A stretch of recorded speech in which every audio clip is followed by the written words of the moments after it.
Oh man.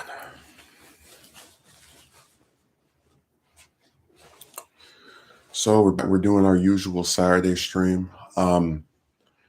This was a fairly big week for me. I worked 40 hours and I think I put in my amount of effort as I do with any position I've tried to get in the past. So I'm very content with what I did. I actually have a video where I'm writing a script for it, and I was able to write a lot of it yesterday or last night or and like a little bit of it this morning as well. So I'm gonna try and see if I can finish writing the rest of it today, and then I'll put it up tomorrow if I'm able to, actually complete it entirely. But it seems for the most part the writer's block is not in effect here.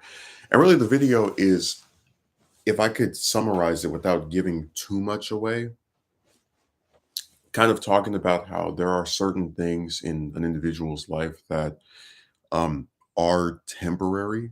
And, this can include people that they cared about or care about, still even after they've passed, and how um, a lot of times there are things that we could do, when we were like, let's say, teenagers or adolescents that we, can't do as adults, and how there is a time and place for everything, and that sometimes when those things are denied to an individual, they do have a right to feel some type of resentment over that because they had an expectation that was not met.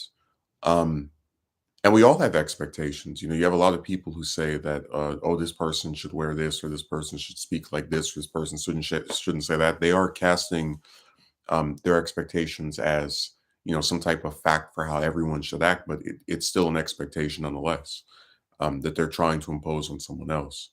So we will see if I'm able to finish that video, and if I am, I'll try to get it put up tomorrow. Because it's always the scripting process that is really frustrating, and usually the other parts I have a much easier time with the editing and cutting up the audio, etc. Um, so one of the things that we don't really talk about here that often is that, because I've mentioned before, hire to fire, which is a scheme I stumbled across when I was seeking jobs, and eventually started getting hired for some, and how I noticed that in a really short amount of time, it could be 2 weeks, 3 weeks, 4 weeks, you would have these places that would go from saying how good or great you were, either your other coworkers are saying that, or some boss person is saying that, to just casting you aside like a piece of garbage in such a short amount of time too. Um, I tried to temper my expectations with all these places, but I can never help but notice certain patterns, like certain things that just keep appearing, right? And we talked about this place last year, right? The one I was at for a month, but only actually worked there for 9 days, and how you had the manager who knows from the second I even enter this place that I don't know how to do any of this stuff. I admit to this. So you would think the burden would be on him if he then hires someone who doesn't know how to do this stuff and is then upset that that person doesn't know how to do these things. And I remember distinctively, like I said before, my first day in the kitchen was actually my fifth day. So that's about halfway through the overall days I ended up working for this place. And I remember distinctively that he became very upset over me not knowing to do these things, et cetera, et cetera. And that, one of the things he complained about was, even if I would do something correctly, it was still like not done fast enough. And I've always believed, and maybe I'm crazy for thinking this, right? Maybe I'm just the one who's out of their mind, but I always thought that if someone has never done something before, even if they learn how to do it, or learn how to at least do it in some way that is correct, they're probably not going to be that quick about it. Um, I don't know, just this leads into something else we're going to talk about here. So, like some other positions I've had, um, at this place, they'll give you a walkie-talkie, and this allows for the other people that, work for the company to contact you. They'll say, "Hey, can you come over and help me with this? I need help with that," etc. And every time someone calls me, I always, unless they say you can do this later on, I almost always immediately go to where they are. Um, so my objective yesterday was to clean out a room, and when I say clean out, I'm not talking about like if you clean your room, for example, and you move stuff here and you throw some stuff out. We're talking about sweeping up the floors, getting all the little messes and stuff that people put on their stains, etc. The walls, clean off the other various things that are in there, tables. And really, what I'm trying to get you to understand is that because this was what I would consider it to be some kind of like deep cleaning or some sort of thing that you would do if you're trying to just completely refurbish a place. And if you mess up or don't do it entirely, they will notice because the person that wants this done will be like, "Hey, I wanted them to do this and they didn't do it." I felt that I should make sure that everything is done correctly. And also, I should throw this out there because this goes into my point. I was told to clean this place by my manager or the manager of the manager of the place. So with that in mind, and knowing that this was something I was told to do by the person that actually runs the place, I think it's fair to assume that this is my top priority, right? But also keep in mind that if someone wants me to do something else and they say, "Hey, can you come over and help me with this?" They contact me on that walkie-talkie and I start moving like this. So I'm cleaning this room, doing what I call my refurbishments. And one of my coworkers comes in there and says, "You should be done." And I almost pause for a second. Um, because so here's the thing. The actual manager and the second in command manager, the person who is like the quasi manager or the one that is more hands-on than the actual manager, delights. They're very nice, they're pleasant. If you make a mistake, they'll take you to the side and say, "Look, next time I want you to do this. Make sure you do it that way." Just from only knowing these people for a few weeks, I have a very positive impression of them. So imagine my surprise when an individual who is not my manager, not a higher ranking individual within the company, comes up to me and tells me as I'm trying to make sure that the whole place is clean because I know very well that if it isn't, they will get upset with you and it'll start a whole other issue. You should have been done or you should be done. So because I don't like confrontation, especially when I have to keep seeing somebody every day, I kind of just get up and get my stuff and like leave the room with them. And then they tell me to go and get the various trash on the different floors of the building. But I really want people to like want you to just think about this. After saying you should be done, she follows this up by saying, "I need you to help me with this other thing." Now remember, I mentioned earlier that you have walkie-talkies. So if she wanted me to help her with something else, regardless of if I'm taking more than 30 minutes to clean an entire room, the walls, the floors, all the other parts of it, she could have sent me a message over the walkie-talkie and I would have gone over there and handled whatever it was, and then come back and continued cleaning. So I guess what the real issue I have here is that this person, every time the actual um, second in command, I hate using that title, but I guess it's like the person who is right under the actual manager is not around.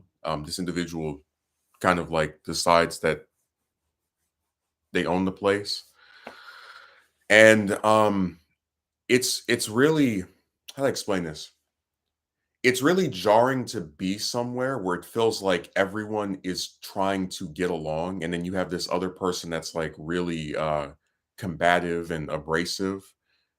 Um, And it's like they stick out more because I really can't think of bad experiences with the other people that are there. Uh, any like confrontational stuff, things like that.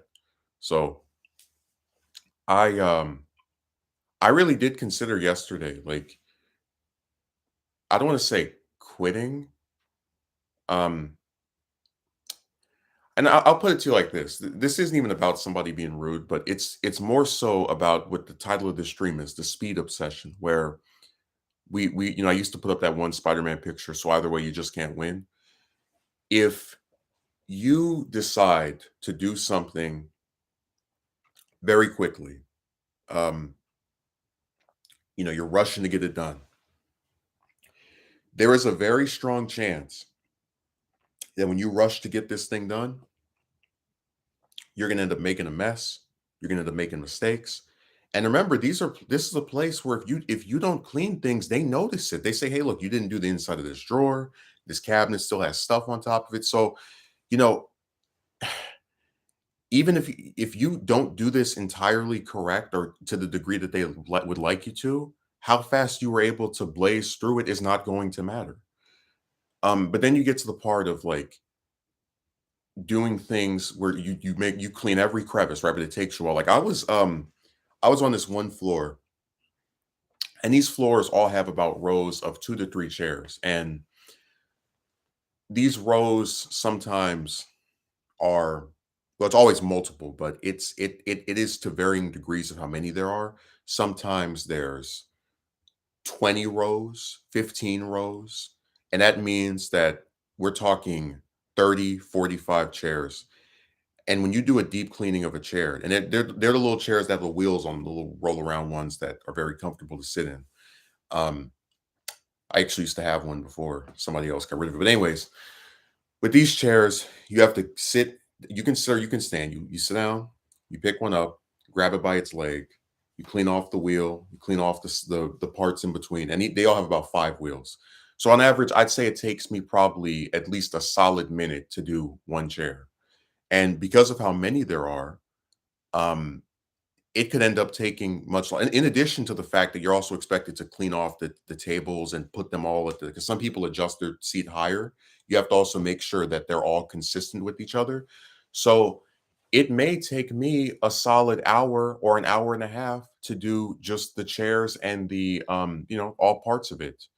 But I'm not going that slow because, I'm so lazy and I just don't feel like I'm trying to like, non-organically drag this out. I can't go any faster than, one share at a time. And there's several dozen of them on average. Um, and that's why when I was talking about like how for a moment I was really considering just like quitting, it's not because I dread the work or um I love sitting on my couch throughout the week. It's because when you know that places are antagonistic toward their employees and have a belief system that you have to have this inordinate amount of speed to get things done, um, it's really not pleasant because every day you go about doing things, you're always thinking in the back of your head, oh man, if I spend 5 more minutes doing this, they're going to get mad at me.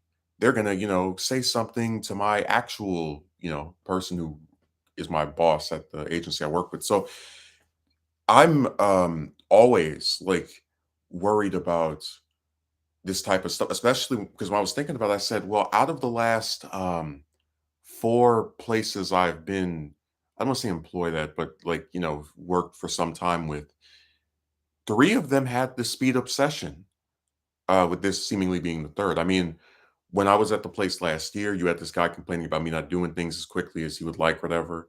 When I was at the place this year, the retailer, they had no issue, but they were complaining about, bad customer reviews, even though they give everybody a bad review.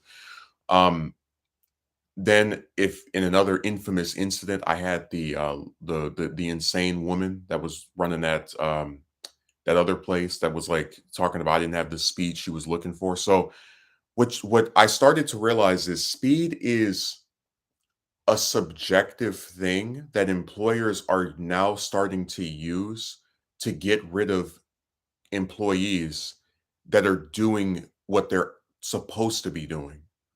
So it's like this. Let's say, because we now have Winter Fresh in the comment section, right? Chat, whatever. Let's say Winter Fresh starts working for me. I tell him I want you to sweep the floors. I want you to clean the tables. And he does this and it takes him about maybe 10, 20 minutes. And I tell him, look, Winter, I wanted you to do this in 15 and you took 5 more. And this is a big problem. And I say, okay, but Winter, you know what? I want you to clean off all these chairs, including all the little wheels on them and the parts underneath. And this should take you about 45 minutes. And it takes Winter an hour. Winter, you were able to do what I told you to do, but it took you another 15 minutes to do it to make sure everything was clean. And that really isn't going to cut it with us. So we're going to have to let you. But here's what also is crazy.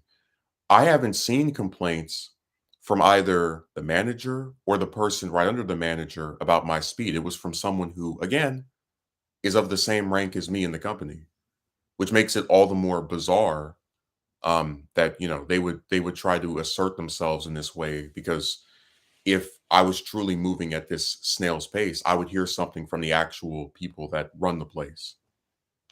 And I didn't mean to make that rhyme, but it just comes out naturally sometimes. Um, so I spoke to my actual boss who took my side and told me that if this happens again, I should contact her. And it's really it's so liberating when you're employed with someone who has seen people not show up for work, waste other people's time, and they know that you are like wholly dedicated to being employed and actually working somewhere and showing up every day and doing the stuff that you're told to do, even if you may not do it as quickly as the employer would like, or as someone excuse me, as someone who works under the employer would like. It feels really nice because I have very seldom been shown any compassion when it comes to being an employee. You often are made to do things that are very extraneous and short amounts of time with little compensation as far as uh, any type of ability to say, hey, you know what? I understand this takes a little while, so you might need to do this. And it just feels nice to know that for one of the few times out of all the years of just going through this job saga, I have someone of authority like on my side. It's very cathartic. Um I and I'll read Winston's comment in a moment, but I really think that there is something wrong with a lot of these people that like I don't know I believe that there is some segment of individuals in this world. It's not everybody. I'm not even going to say it's most people. There are some segment of them who it's like they exist to make things harder for the people around them.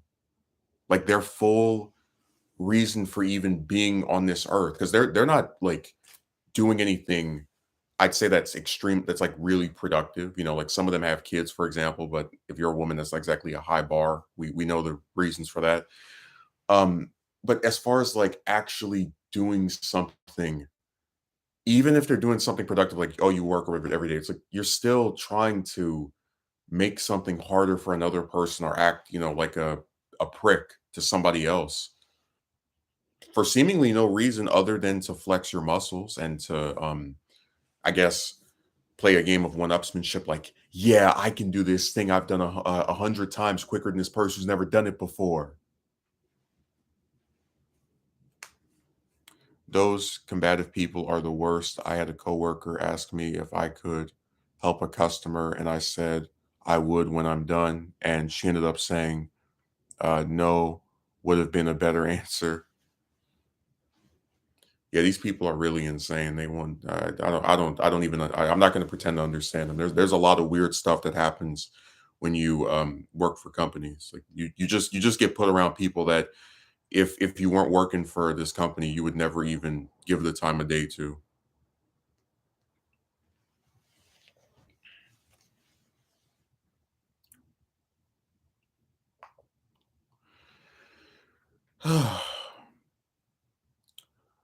But I really don't know what to do about this speed obsession because like it's one thing to have somebody that works for you for years and like you know that they can do something really quick.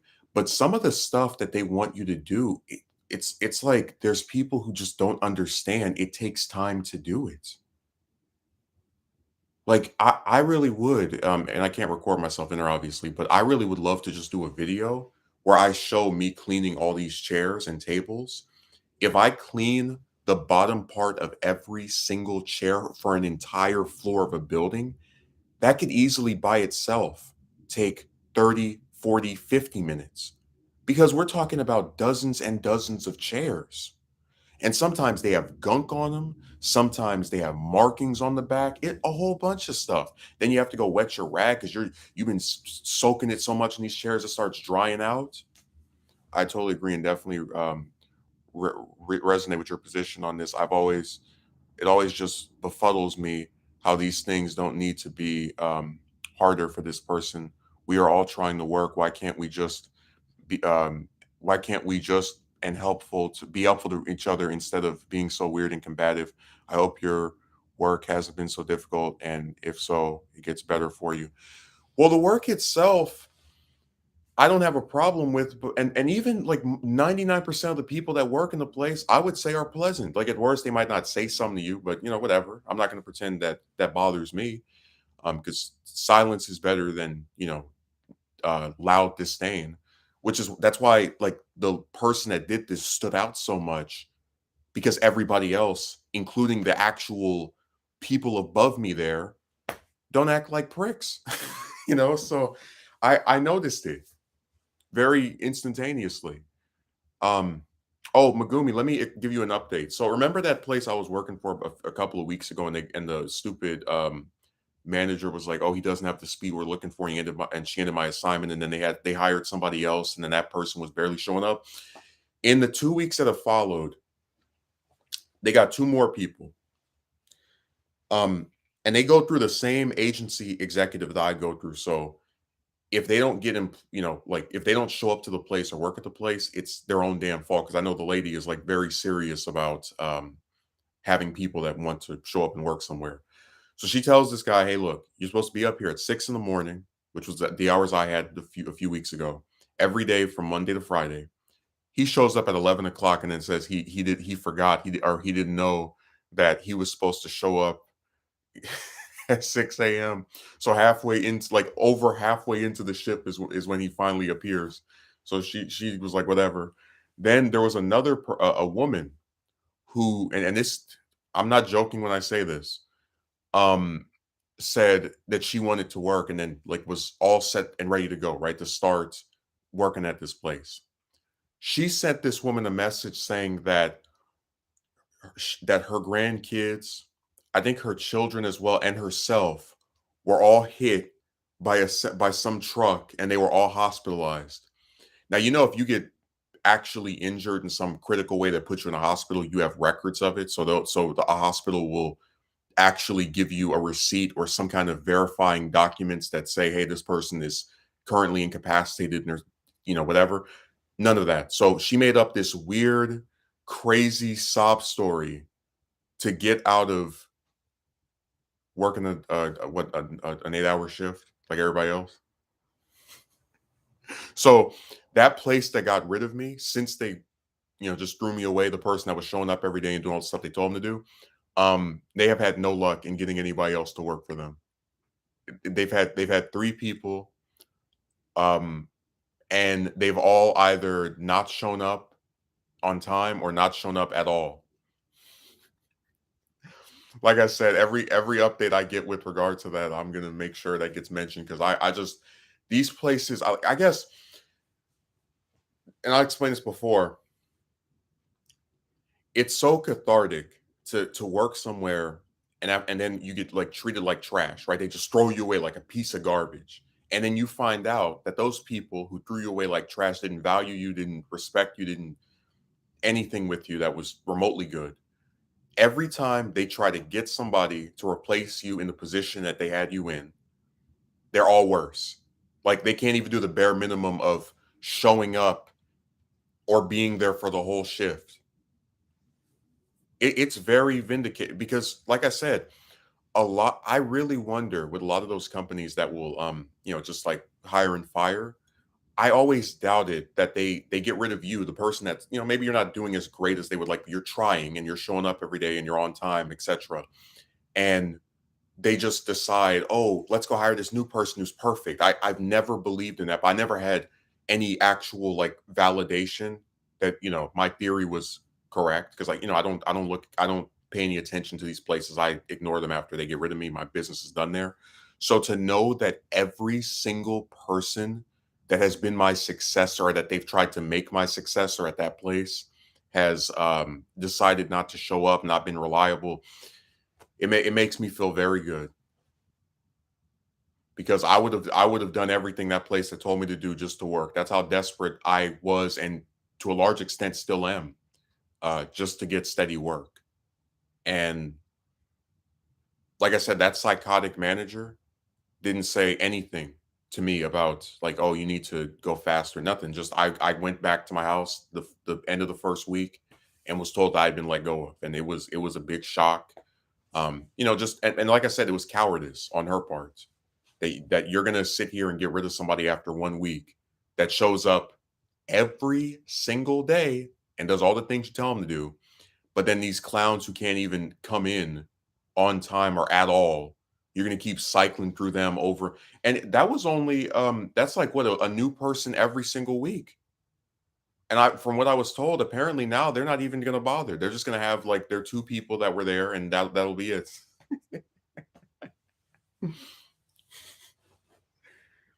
I feel really happy that they're going through that. I hope that that lasts forever. It probably won't. They probably will be able to get somebody else that shows up as often as I did eventually. But I'm glad they've spent like a whole month just playing musical chairs with employees. That really does warm me up inside.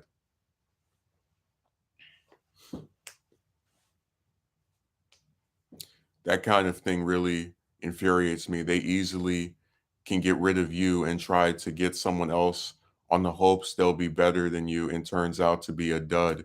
Well, that retroactively makes them getting rid of me really stupid because every single person that they have tried to replace me with has been worse. I'm not going to tell you I'm this amazing great employee, but if you tell me to do something, I do it. I'm always there on time. And I didn't like getting up at 5 in the morning every day, but I still did it just to have a job. So, um, they're they reap what they sow. You got rid of the person that was dedicated to the position because of how desperate they were, and replaced them with garbage. Serves them right for getting rid of you without a good enough reason. He doesn't have the speed we're looking for. Again, more nebulous nonsense. I really couldn't picture being a manager and having someone that shows up every day, and instead of telling them, "Hey, look, I want you to do this quicker," or whatever, like take them to the side, explaining this is how I want you to do things, just deciding, well, I have a problem with this person. I'm not going to say anything to them. Let me just call up this other lady and hide behind her skirt so that I can like get him to stop coming here. It's like I don't know, the whole thing was just slimy to me. Just a really sick act. And I'm glad they're getting exactly what they deserve. I feel a little bit bad for the other employees because I thought they were nice. But as far as the manager, I have no sympathy. Like I said, these people have no sympathy for you. When I was sitting on my couch, unemployed for 4 days of the following week, there was no sympathy for me. So there should be no sympathy from me to her either, because she's the direct reason that even happened in the first place. I think I'm kidding. Like I had this one idiot who because we mentioned like during the most blame man of all time three stream, who said that I quit every job I work at, and this was hilarious because I've actually only ever quit one position and turned down another, and I've explained the reasons for both of those. And it's been like literally 5 years since I've ever actually quit a job. But but like I'm very serious when I tell you this, that stuff wasn't even really that enjoyable. Like my back was hurting and it was scraping up my fingers. But if they had kept me on, I really can't see a scenario where I would have quit. Like maybe if I got some other position. But I think what will end up happening is you get so comfortable with one thing and like the stability of just being employed there that you kind of don't really want to switch to anything else because that entails like getting used to the situation again. So there's a very strong possibility that if they actually had kept me on, I probably would have stayed there um for like months on end or even longer than that because I really I don't just like I explained it. When you become comfortable with something and you feel like you're doing it correctly, you don't want to just jump to something else. I guess is the way I'd put it. Like I'm more likely to do another season of my show than start a new show because that entails making a whole bunch of new characters and writing a whole new season and world, and it just the familiarity would is what's most appealing to me about a lot of these places when you stay with them for long enough. Exactly, why couldn't they see how good your work ethic was? Because these companies undervalue employees. I mean, even something as basic as showing up every day on time, you can't get from a lot of people. I've realized that from the stuff I'm told about a lot of these other individuals that work for these companies, like they don't show up or they show up late or whatever. I've seen it. One of my I think it was my last week with the retailer earlier this year. There was a guy that showed up 30 minutes late and he just walked in there like whatever. And I was just sitting there thinking to myself, if I would be sweating bullets if I came in 1 minute late. But he comes in a whole half hour later and it's just another day in the hood. Seriously, every single position I've had, I always show up on time. If I have to get up early in the morning, I set my alarm so that it wakes me up.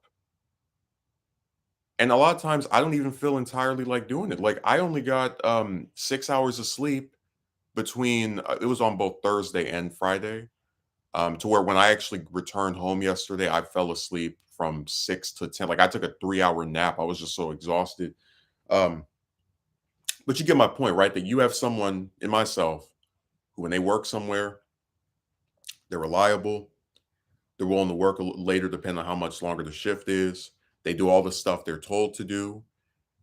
I'd say I'm generally nice to customers and other people that work in the place. I say hello to the various people that are there when but it's like you're just not going to convince me that I'm a bad employee. Um, like I'm not I'm never going to believe that. Yeah, that's understandable. I have been in this position a lot of the time. I have been working this place that I don't really like working in, but I put up with it due to the stability of being employed. Being employed really, being unemployed really is not good. No,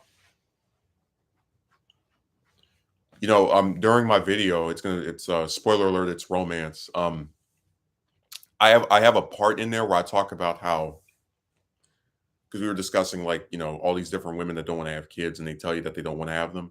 But I was talking about how if you actually have a family unit where it's you, your partner, and maybe a child, and you get fired from somewhere, um, it's not as bad as if in the event of were you. So again, this is the hypothetical of a woman that actually cares about you. If you get fired from somewhere and you and some woman pay rent every month because you've been saving, you can still pay it for this month while you look for other work. And food generally is cheap enough to where if you've been working somewhere for weeks or months on end, you haven't you and not like spending a bunch on random frivolous nonsense. You have enough to also get yourself meals. So really, when one partner gets fired, as long as that person bounces back in like a week, 2 weeks, three, um, things should be fine. Like if they're combining their resources,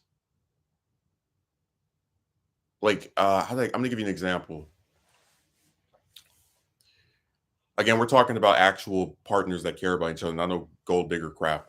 But I've seen couples where one partner was like was unemployed, right? And it's always the man will like let her live with them, get her food, and sometimes if they're actually trying to get this person to do something with their life, they'll say, "Hey, look, I don't have a problem with supporting you, but you need to like I need to see some kind of proof that you're still looking for work, etc., etc." And I was saying that, that's one of the instances where being in a relationship with somebody actually is a positive to your life.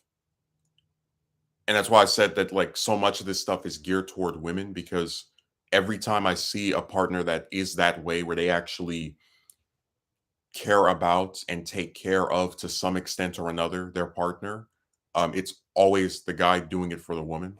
So I was saying that that's one of the tragedies of even being like in the modern era and wanting a partner that that it's going to be uneven and therefore unappealing to you as a male.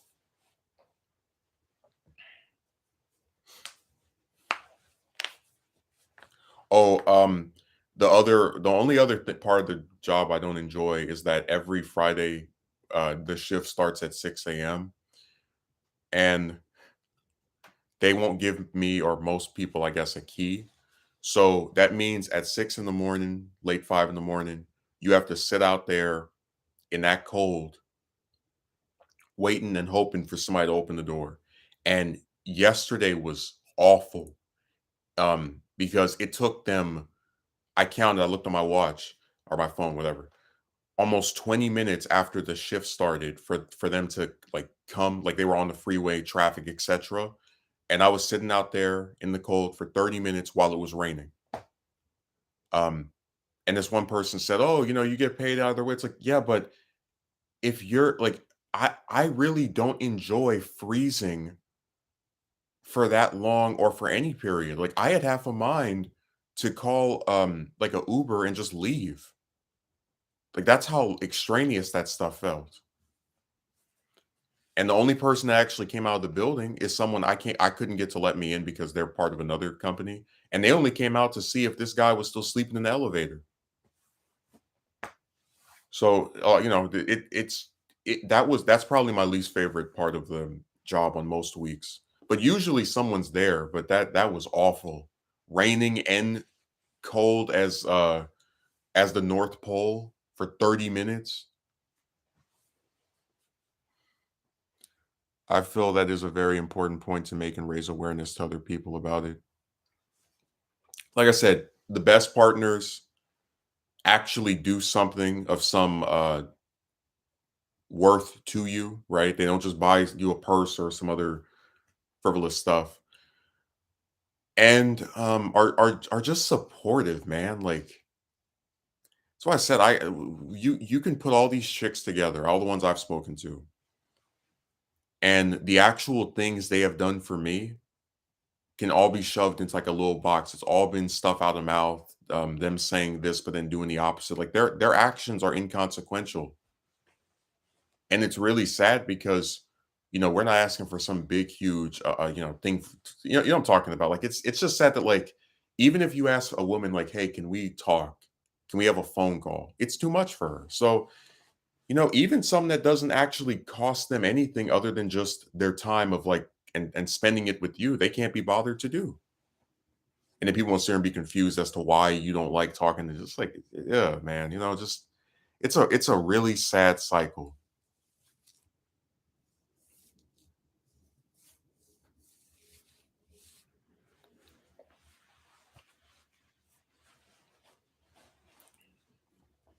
By the way, I had this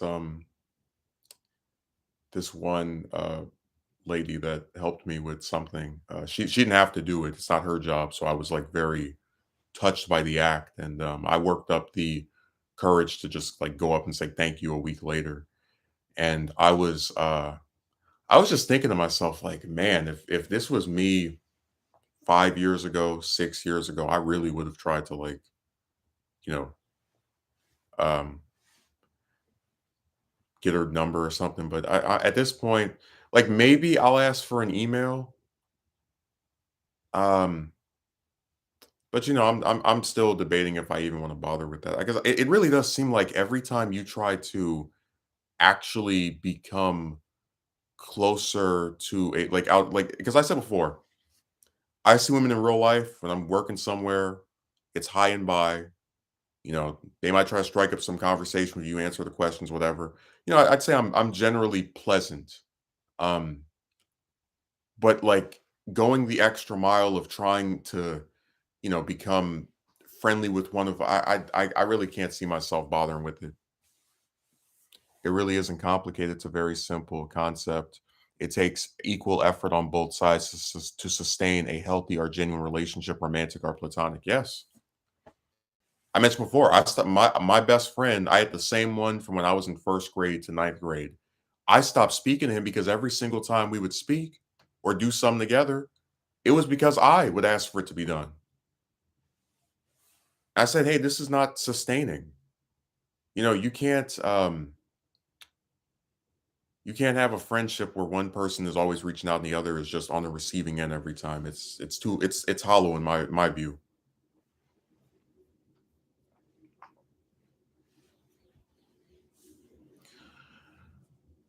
But like I said, I'm generally pleasant toward other people. They say hello to me, I say hello to them back. Um, like I don't enjoy having an issue where there is no issue. And that's why this particular thing from yesterday stood out so much. But also, again, if I can help it, I try to really just act decent. There are things that happen here that upset me, things that happen online that upset me. But I try as hard as I can to not bring it to the workplace. If it does get mentioned there, it's because it's like as a joke, like, yeah, man, over during the weekend, I had this crazy guy. But as far as actually like just being angry and mad at people that have done nothing I don't do it.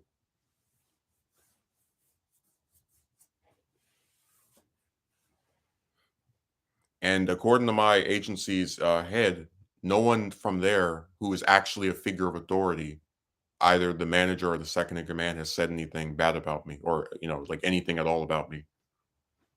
And they will say something about you if you're like screwing up or acting up. So that's very good news compared to some of the other. They got rid of a guy this week and called up the place and said, "Hey, we're done with him." So we'll see what happens, but I'm feeling fairly decent so far about the place. I've had my first full week this week. I've now been there for 9 days, like actual 9 working days, which actually ties it with the place I was working last year, the one that had the crazy manager that was mad over me being left-handed. So um if it at this point, it's gonna be the second longest place I stayed with after the one from February, where it was like that whole month I was there.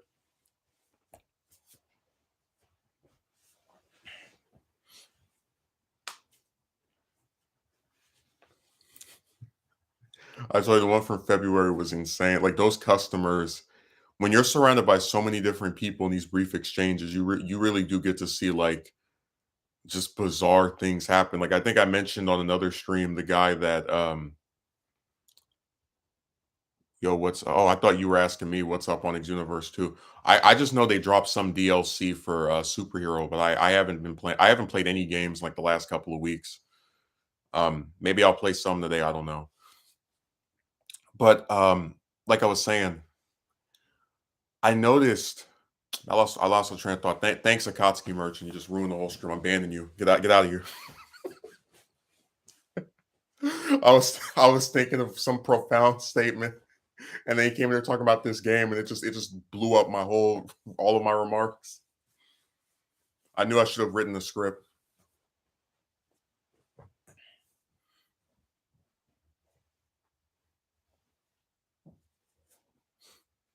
Let me see. Me neither. Lately, I've been getting into the outdoors. That's good. Let's just hope it keeps this way and no nonsense occurs. It's about time you get employed to stick to and not get unlucky with some crazy employers. And we've seen a lot of them. Oh, let me quote that lady from yesterday. Akatsuki merchant, you're playing Universe 2. Have you done all your parallel quests? You should have been done. You should be done. Megumi, have you filled out all of your your job applications for this new position you're going to work at, you should be done. That should take like 30 minutes. Stupid bastard.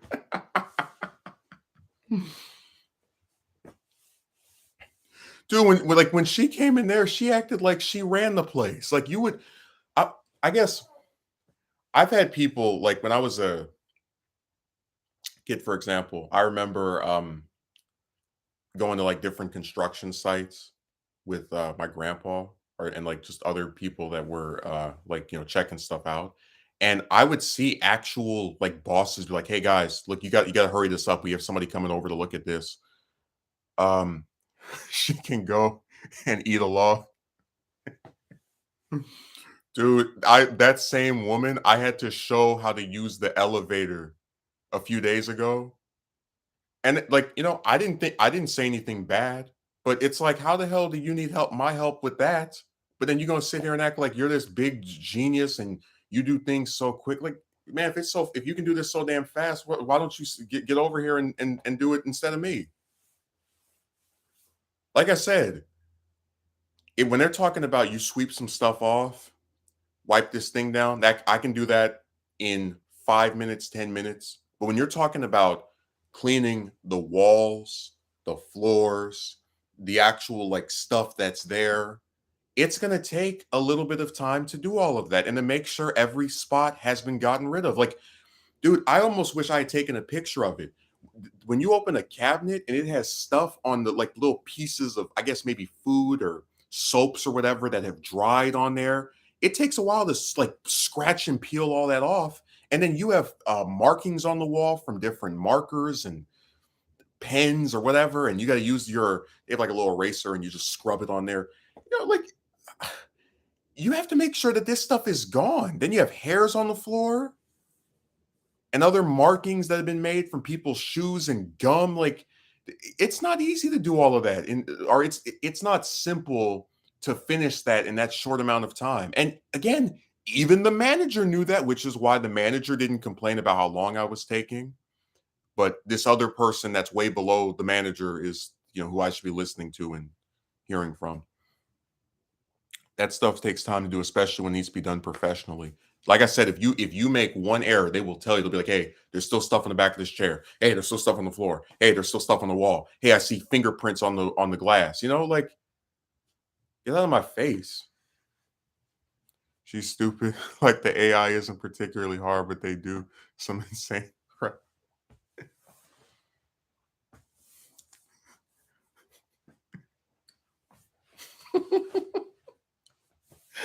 Dude, I was so shocked when that happened. I was like, wow. Because I guess the other part of it is they almost make it. They almost when you phrase something like "you should be done," you make it sound as if the person who's taking their time to clean the whole damn room is like playing around or they're not being like, dude. When I scrub some of this stuff, I have to scrub it back and forth. Sometimes for a solid minute. Like you'll see it get like lighter and lighter until it finally comes off. I mean, like I take this like any job I work at seriously. I try to do it well. I try to make sure these people don't complain because if you go through fast and you just whatever and you miss places, they're gonna tell you, "Oh, you didn't dust this off. Oh, you have stuff right here." Like that's really nuts. You better believe after I got off, I said, "I'm gonna call my actual boss and tell them, hey, I'm thinking of just saying the hell with it with this stuff because I can't be made to like bend over to these people's speed up especially the speed up session of someone that's not even the boss." And you know what it is? I think what ended up happening is I kind of got a little spoiled where a lot, like literally everywhere I worked between the place last year, the place earlier this year, and the place last time, even I was there for a week. Every one of those places, the all the employees have been nice, decent, seemingly as hardworking as I am, whatever. Like I've usually if there's an issue with me and someone that works there, it's probably the manager like having 900 problems or the invisible higher ups at that retailer. So to actually like have someone who's on the same like level as you, position as you, be like, You should have finished this. I'm like, are you serious? You know, like the weird combativeness. You know what I mean? Like it's just it was weird.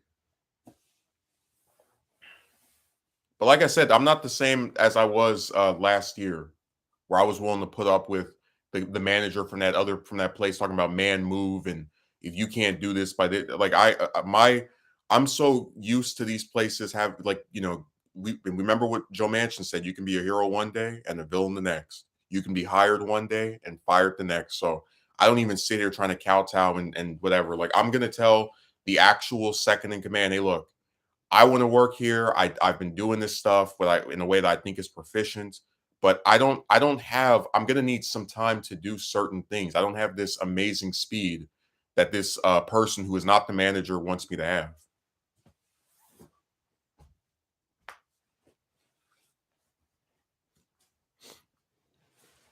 So we'll see what happens on Monday. Pull the second in command manager aside and say, look, this is the deal, etc., etc. Because like I said, I enjoy a lot of aspects of that position. I think the people are nice. It keeps me on my toes, I should say. You definitely get some different locations. They have some if you're hungry, they'll give you something to eat. It's I find it for the most part pleasant. Even if again, my true dream position would be to stream on here or do some video online and get paid that way. Um, but I don't really mind the job itself. It's just when you have someone who acts crazy, I'm not going to sit here and put up with that for however long I stay there. She has no jurisdiction over you. She should know her place. Why can't she? Why couldn't she have praised you? Oh, they don't praise anybody. The only time I get praised by someone is if they're the manager or some other higher up or who doesn't feel like they have to compete with you. But some of these like coworkers, I guess they have like an internal thing where they're like, they might usurp my position. I have to tear them down. I guess that's their sense of logic.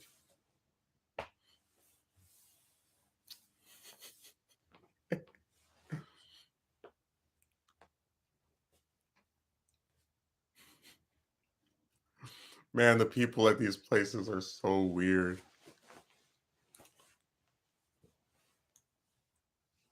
Some of the stuff they'll try to argue with you over or be combative with you over. It's really sad.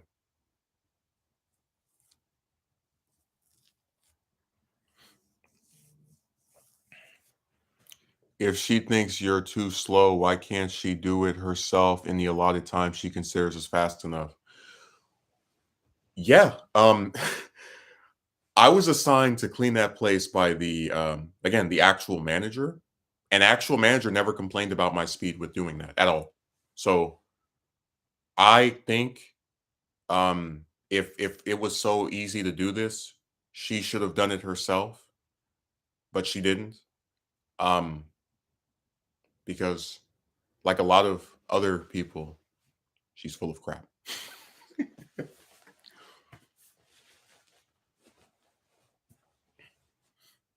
You meet them all the time, these people who say one thing and do the other. I think I mentioned this before. There was a woman I spoke to who lived in I'm not gonna say what state it was, but um she claimed that if she were to run for office for like the US Senate, right, she would win. Now Megumi, you're not from the US, but let me explain this. If you want to run for a Senate seat, which covers the whole state, right? You need at least 3 million, 4 million, 5 million votes. You need a lot of votes. You need several millions of people to vote for you in the general election.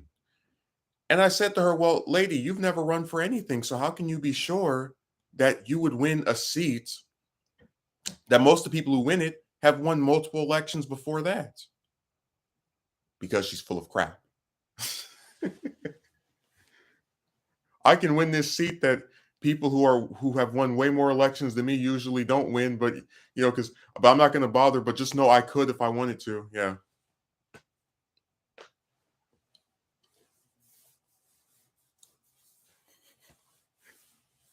It's always the people who aren't doing something to tell you how that they can do it or it should have been done this way.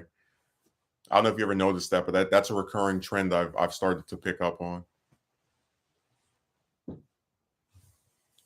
Just another chick who flaps her gun. That's all they do is just completely devoid of any substance.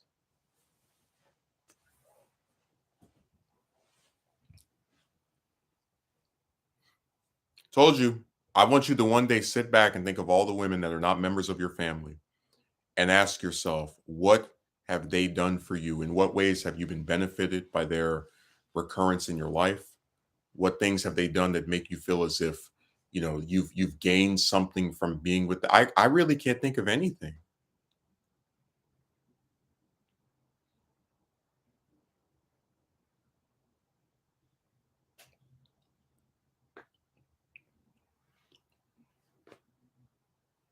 Seriously, I want you to just sit back and think about what positive things have occurred in your life that were the result of women who you are not related to. I would love to hear it. Because like I said, we're talking about ones I'm related to. I could speak very highly of both of my grandmothers. I could speak very highly of the aunt who I actually wear this cross as a sign of a memorial to because they took care of one of my favorite relatives. Um, but if we're talking about ones that are just, you know, that are, again are not related to us and thus, will care about us a lot less significantly, I'm stumped.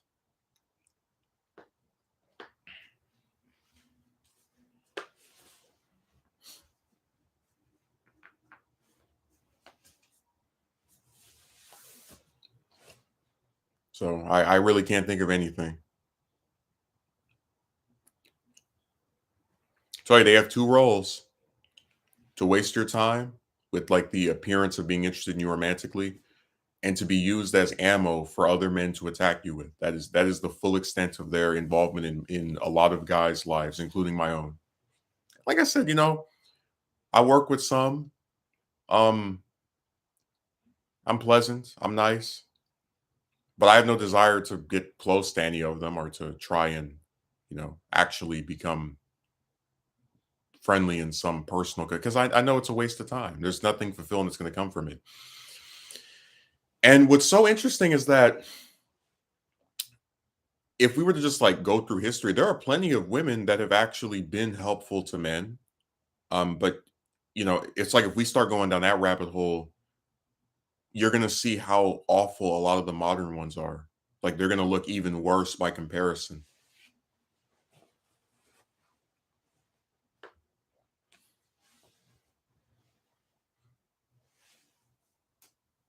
So it's really sad. Loading, no data found. Sorry, dude, can't think of any. Oh, let me tell you about that movie idea I had. So remember I mentioned that there was like idea of a movie where it turns out all the chicks really are in this cabal to like waste men's time and ruin their lives. So the movie's primary question is how many times can the same thing happen before it's no longer a coincidence? And the movie opens up and you've got this guy and he's got an adoptive daughter, kid that's not his, but he takes care of. He's very attentive to, et cetera, et cetera. And he's helping her with her math, with her homework. And you these early scenes in the movie show you that he's a good parent, even if he's not. You don't find out until later, but like he's not the birth parent, but he, still is there in the sense that someone who had the kid would be if they actually cared about her. So after she goes to school, he goes back to his house. He turns his camera on. He talks about, just streaming whatever. It's very autobiographical. And after he does his stream where he talks about a variety of stuff, sometimes a little bit of woman content, whatever, because a lot of men are sick of dumb stuff with chicks.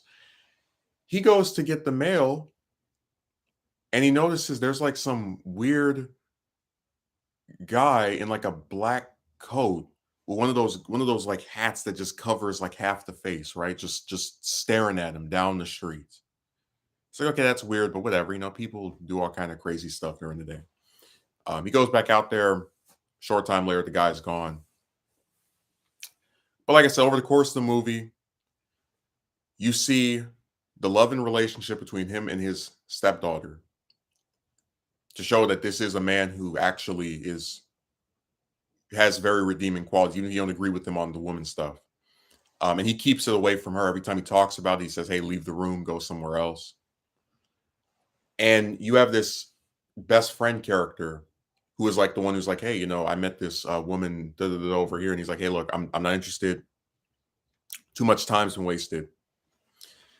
And around the third act is where there's some of it. Again, we're in the early scripting of this, so we don't even have a full anywhere near an actual script written. But you have it revealed that all those times he got turned down, or at least most of them, were by a giant organization of women and some crazy guys who are just they're buffers, right? They go and they go online and mess with other men to try and like make them feel bad. They don't talk to women that waste their time anymore, and they want him to join them because they feel that if they can get someone who was one of the first to see that there was something wrong with the modern woman to start like backtracking and talking about how you can get with somebody if you try hard enough, um they can further convince people to keep playing into this screwed up,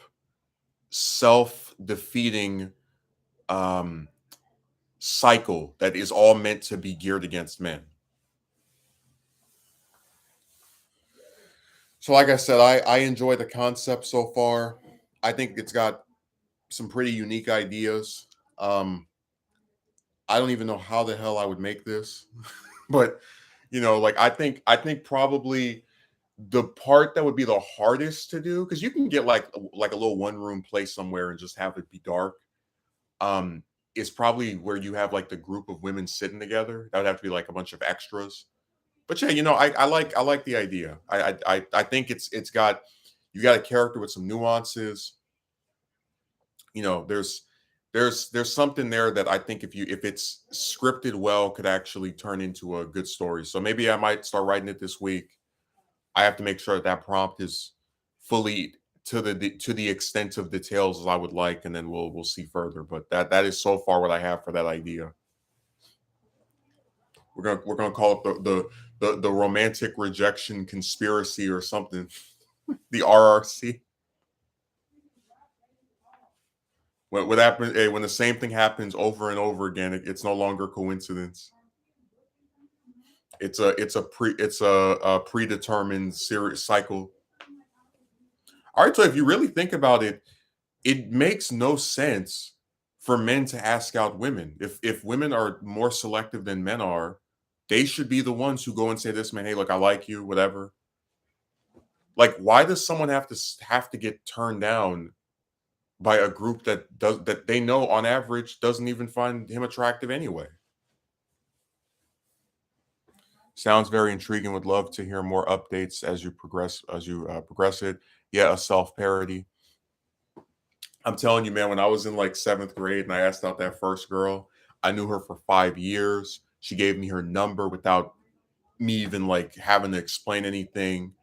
Um, and then when she said no, I was shocked. I couldn't believe it. When it happened again when I was in eighth grade, I was not as surprised because that was someone who had a boyfriend or whatever. Then when I was in ninth grade, I was just kind of annoyed. But when you start getting to like the internet stuff where you're asking a whole bunch of chicks and talking to them, et cetera, to still believe that things are going to turn out well, like even back then, and then be shocked when it doesn't, again, is a self parody. Because when it started, it made sense to be surprised because of again the context of what I told you about it. But as it continued and you got the same result over and over, the shock wore off because this is now the predetermined way that things are. It's kind of like if Magumi, let's say you were an actor and I'm your brother, and every time I do a movie, I cast you in it, and every movie that you're in, um you get killed off in. Like every let's say I do 5 movies, they're all different stories, but you always play some character that passes away during the story. So when I do my 6th movie and you're in it, people are thinking, "Oh, I can't wait for the part where Megumi gets killed off again." Where his character takes the. But instead, you actually survive the whole film, and you're the only one that survives, or one of the few that survives the whole movie. In that instance, it's actually surprising because the plot twist that was no longer surprising after the first 3 times has now been turned completely on its head.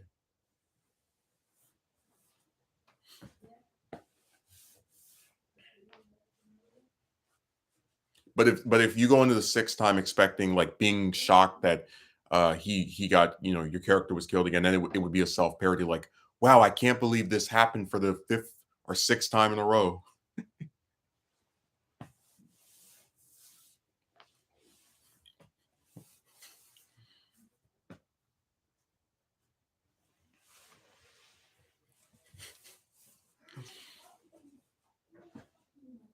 Dude, remember we were talking about like how if you get married more than twice, it is a self parody because you can like the first time, right? New beginnings, etc., etc. The second time, the first was a fluke or something bad happened, but this is real. This is a person you're going to spend the rest of your life with, etc. The third time, it's like, okay, you've already had this same vows of married until the end, whatever. Now it's just a big joke, and that's why it's a self. See, if you got married a third time and they said, hey, look, you guys can stay married for like at least 2 months, maybe, then people would be self aware and they wouldn't even be trying to pretend it's this binding thing that you're going to stick with. But to go into your third wedding talking about life and death and for the rest of our lives we're going to be true and faithful to each other. It's like it's a joke. It's a sideshow. Everybody attending might as well wear rainbow striped suits. Like it's just a bunch of clowns at that point, man. Exactly. It would make much more sense at this point for it to be surprising if you do ask a chick on a date and she reciprocates and goes out with you. Dude, I remember I had this joke about how like I was gonna start asking out celebrity women and how like it wouldn't be a self parody because I fully expect to either hear nothing back or get rejected outright. Um, and that if one of them actually said yes, I would not believe it. I would actually think like they're messing with me or there's some kind of like game show or trick or something.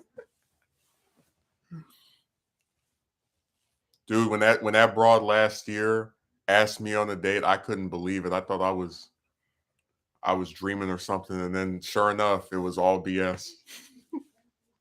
But that's still surprising because none of them had ever done that before. Without the nonsense prologue that's often told to undergo before you can get the date with the chick. Dude, you know damn well that if some woman came up to you and was like, "Hey, Megumi, I think you are very attractive, and I think we should go and get some coffee together." You would go and get coffee with her. You're not going to sit there and talk about, "Well, first I want you to meet my parents, and I want you to get to know me better, and I want like." You would just do the you know what this reminds me of? You remember how just give an example. So remember how Dragon Ball Z starts with Goku takes Gohan to meet his friends, Raditz shows up, one shots Goku takes Gohan, Piccolo shows up, offers him with Goku to defeat Raditz. They go and then they fight Raditz and whatever. In Legacy of Goku, after Raditz takes Gohan and you meet Piccolo, you don't directly fly there. You have a series of side quests and missions where you can meet the other Z fighters and you travel through all these tunnels. And I was just thinking to myself, this chick thing is basically like the first Legacy of Goku, where instead of just directly going to the next major act of the story, you have all these side quests and intermissions. And by the time you get to the actual thing, you're like, damn, really? Just now? We're finally progressing past the 5th episode of that show?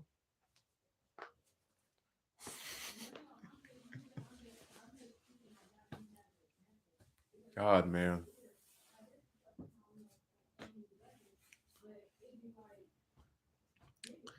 Told you this stuff has been just artificially prolonged for reasons that I'll never be able to understand. Also, Megumi, when are you gonna write another comment? You should be done. You should have been done writing your comment 30 seconds ago.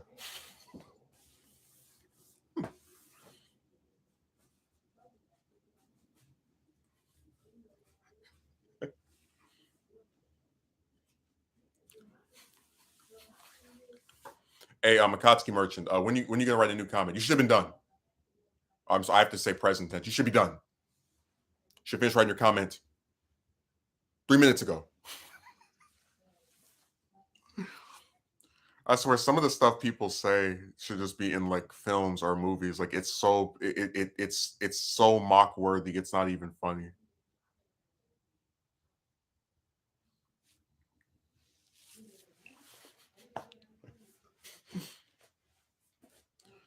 dude. If I had been recording, because I had no way that was gonna like knowing that was gonna happen. If I had been recording, I would, and I had like a little soundboard.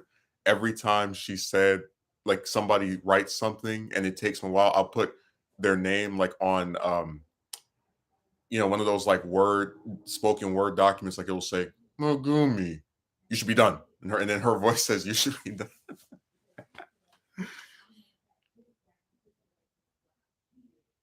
God,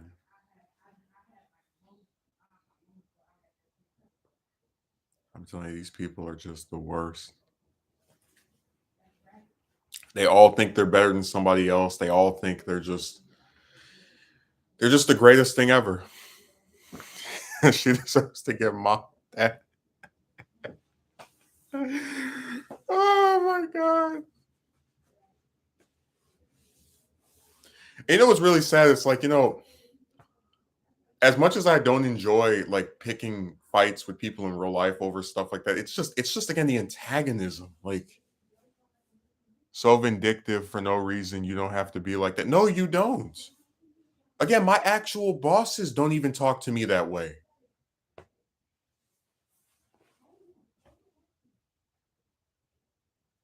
Like I've never seen either of them in the last 3 weeks be like, you should be finished. You should be done. What the hell? Like I said, the actual manager doesn't have a problem with my speed, but my coworker does. That makes sense.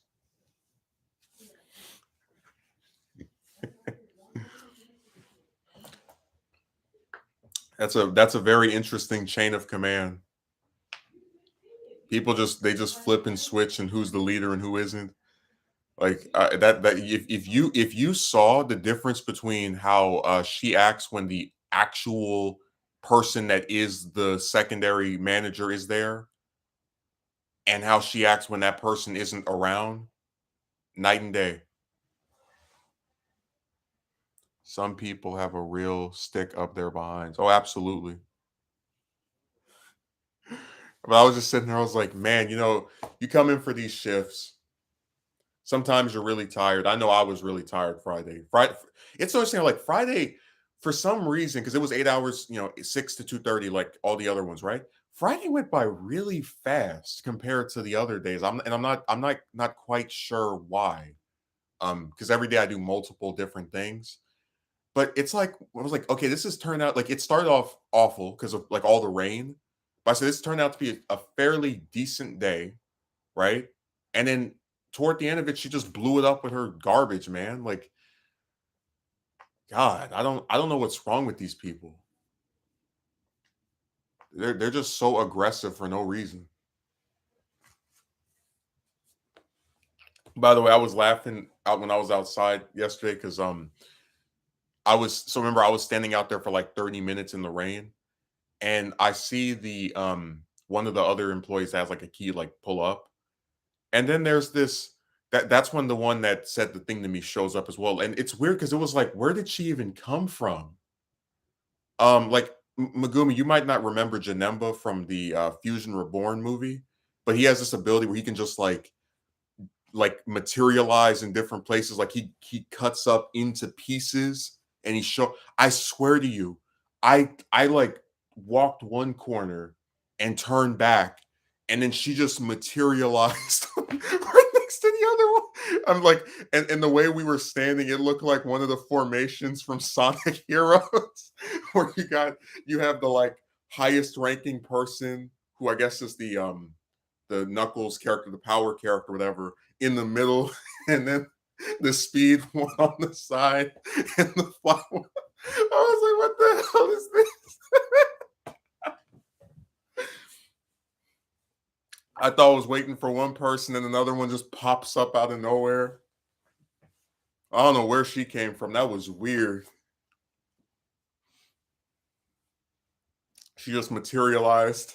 I'm just imagining her like breaking up into little pieces and then appearing on the side.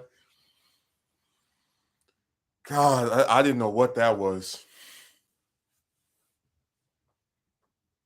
It was really freaky. I turned my back and I see again the like actual person that's gonna let me in coming, like getting out of their car. And then I look and I see the one that acted crazy yesterday just appears. No vehicle, no footsteps. I was surprised. Like, where did this one come from? And like the way that we were standing, it really did look like some of the Sonic heroes.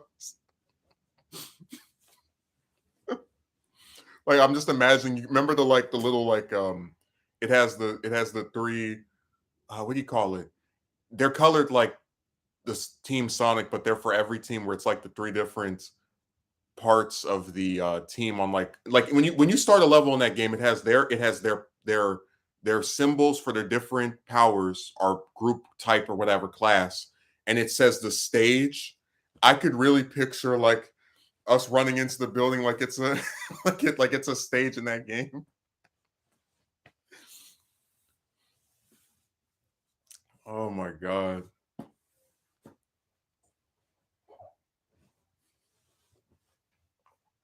No, I still think that guy sleeping in the elevator is weird. Like I'm just imagining because I don't park up there, but just like having to. Oh yeah, the speed, strength, and flight. So you know how when you start the level, it has the blue one with speed, strength, the red one, then flight for the I guess the orange one, yellow, whatever you want to call it. Like I could see that right in that top corner. Then it says stage, I don't know, 5, something something building, and then we're all running into the building, and you get like the voiceover of the lady in the middle, be like, "We have to get in here quick. We're late for our shift to start." And then I'm like, "Well, I've been here for the last 30 minutes, dying in the rain. What are you talking about?"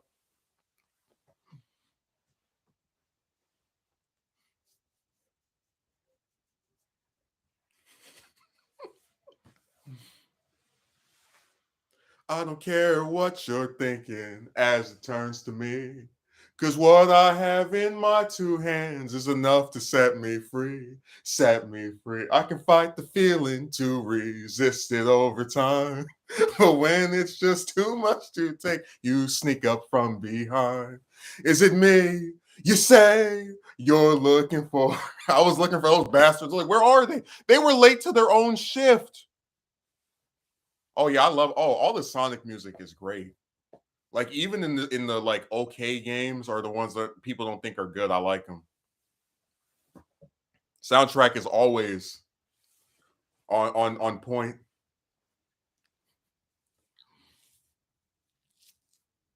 I remember all the times I used to play Sonic Unleashed when that came out. This is my escape.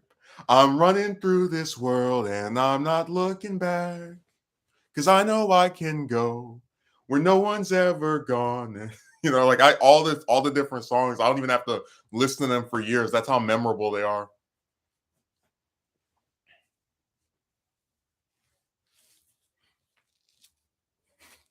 Yeah, they were late to their own shift. It starts at 6 in the morning. So they didn't get there until like almost 6:20. Is it me?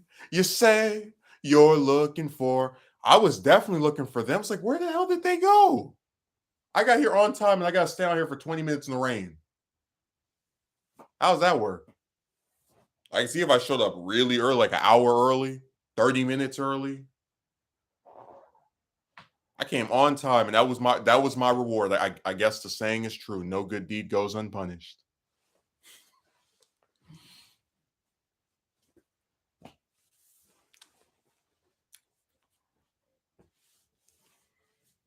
You guys perhaps making a Sonic Heroes live action? That's what it felt like.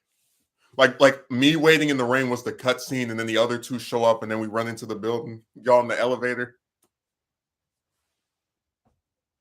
That's another part of like that why that speed obsession doesn't make sense. Dude, that elevator is slow when so they have this one elevator that goes from the they have about 4 or 5 of them, but there's one that does a specific action. Like there's some floors only have two elevators, for example. Sometimes you'll be waiting for that thing for for a whole like 2 or 3 minutes. And I'll have to click the button because I don't want them to just think I'm just sitting here not doing anything because you know what I'm talking about? Like there's stuff that's out of your control that makes it take longer.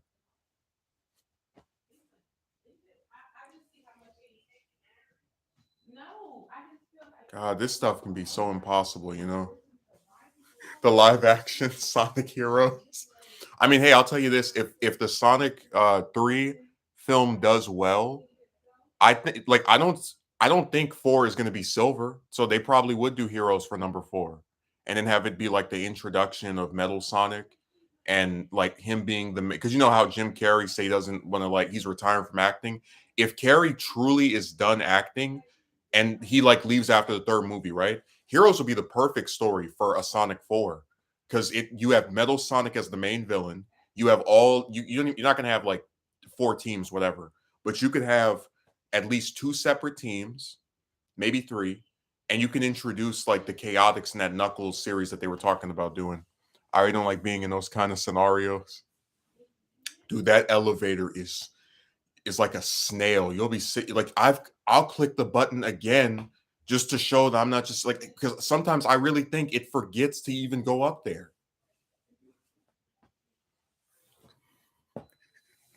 Is it me? You say you're looking for. Absolutely. Get over here. Talking about they were on the freeway. So you're on the freeway and take you through like where are they coming from? You know, the other side of the state. It was faster for me to walk up there than for them to drive there, apparently. That didn't make any sense. Anytime somebody shows up on time to something, they have to wait for 10, 15, 20. I think I mentioned before, there was an interview I went to last month where I showed up on time and I didn't actually speak to anyone that worked there until 40 minutes into it. And I was getting so irritated that I contemplated leaving. Because like I said, there's no reason why if you tell somebody to come at 12 o'clock, they should be waiting until 12:40 or 12:50 just to actually speak to someone that works there. That just it doesn't make any sense to me.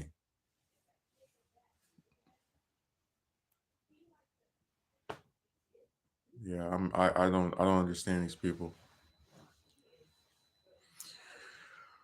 But yeah, the Sonic music is great. It's been great ever since the series started.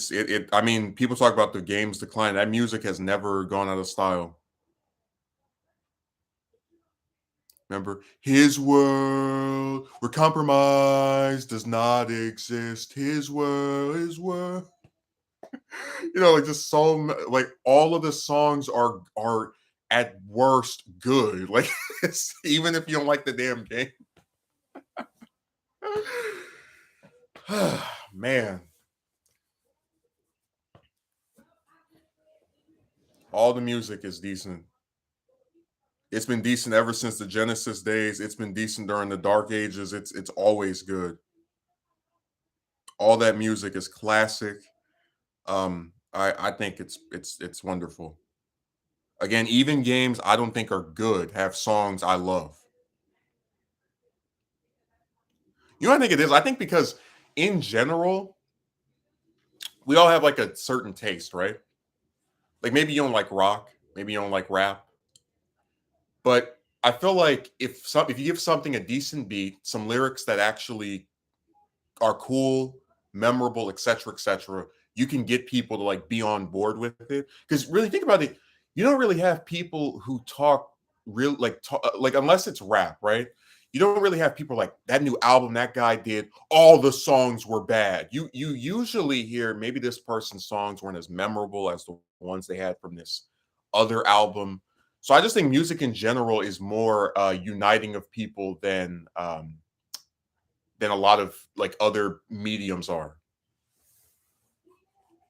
I've always considered the Sonic soundtrack as godlike. Seriously, it's definitely one of the better ones. I mean, I some of the stuff that they have there is it's perfect. That's why I really hope that when if they with Sonic 3, if they're adapting Adventure 2, if they don't play Live and Learn when in the hypothetical that they have Super Sonic and Super Shadow, I'll be very disappointed. I remember that last boss was so hard, Final Hazard, because he has a little bump and you have to hit it, and every like after the first time that thing moves around and he puts up the little lasers and other. I hated that so much.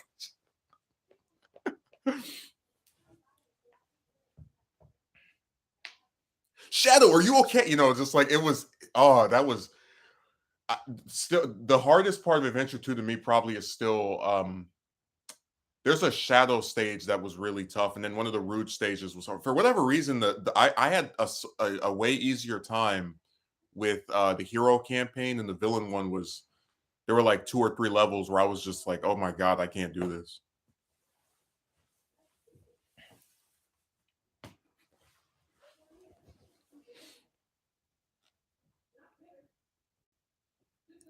But yeah, I think if they do Sonic 4, it's probably going to be Heroes. That's why I said I can't like Amy is too important of a character for her to just not show up in the third one. I think she's probably going to be the other character, like the other major game character that shows up in that.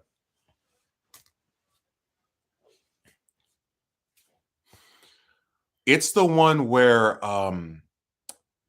let me think like I don't remember the stage's name, but it's during that space part where there's like pieces that you have to float around on, like on the sides. I thought that was so hard. But there's a Rouge level where there's a time limit on on getting the emeralds or something, and I that one was hard as hell too. I probably played as Rouge longer in that game than any other character because how hard that was. So yeah, those 2 stages were the toughest for me, and it was driving me crazy. Just like I remember when I played Sonic '06, and you play through Sonic's story, and you fight that security hall. Yeah, I was saying for Sonic '06, they have the Sonic versus Silver fight, and I thought that was incredibly ridiculous. It's no use. Take this. It's no use. Take this. It's no use. Take this. I was just losing my mind. But then when you play that same fight as Silver, it's easy as hell. You go. It's no use. Take this. So a lot of those bosses, the difficulty of them, I guess, varies depending on like what perspective you play. I always thought that was interesting, like playing the same thing from the other side, like the same story, but from who the other position or perspective.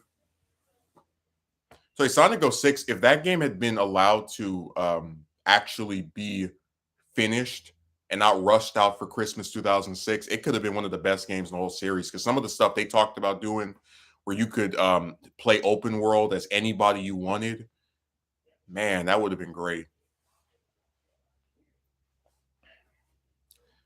And ever since that game came out, they've been decreasing the roster in every game subsequently because I guess they just convinced themselves that if you only have one character playable, it's automatically better than other stuff, which is not true. Um, I don't know.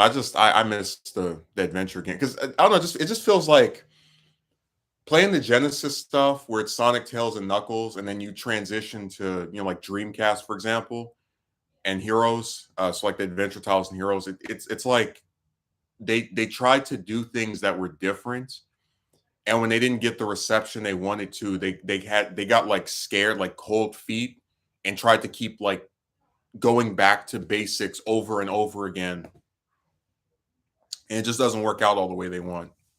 So they're kind of they're lost in a lot of ways. Like I haven't even seen any footage of Frontiers. I've heard some people say it's good. Maybe I'll get it. I don't know, but my point stands. Like I just think it's really sad that this series has so much potential, and oftentimes it just gets in its way too much. And there's a lot of creative decisions that I think are really stupid. Like I don't know if you remember Megumi, the Archie comic. That Sonic comic had been running from when my was it like 92 to 2007, like 25 years. And they allowed that to be over, to be canceled, to conclude. That's crazy as hell. That comic was as much of a staple. Like maybe and I'm gonna type it in to just kind of give you an example of what I'm talking about, because sometimes you have to put things in perspective for people to fully understand why something is as meaningful or as screwed up as you think it is. Um, Again, like I know that people are not as into certain things as I am. It's to be expected. When the Archie Sonic comic started, there were literally only two Sonic games, and it went all the way until 2016. I'll just give you another example.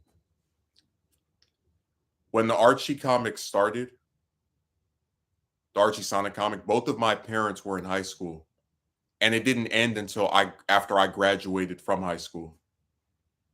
You see how long of a period of time that is?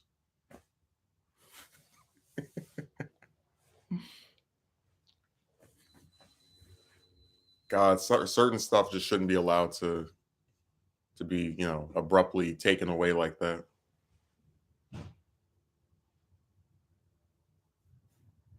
I miss my Archie days. They were real fun when people would speculate, "Oh, is Scourge gonna come back?" Oh, it was nice. I like the video game tie-ins. I just it really it was just fun reading that stuff, because I enjoy a good game as much as anybody else, but you get like what, one game every year, every 2 years, and then you have the comic every month. So it's definitely something I became very accustomed to. So I just I'm really sad that that even was allowed to be ended. I've always wanted to get into the comics.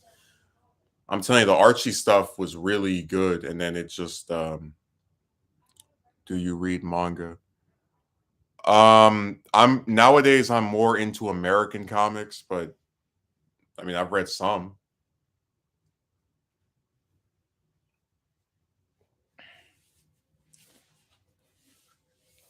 I guess if that answers the question, I don't know if it does, but I tried. Oh,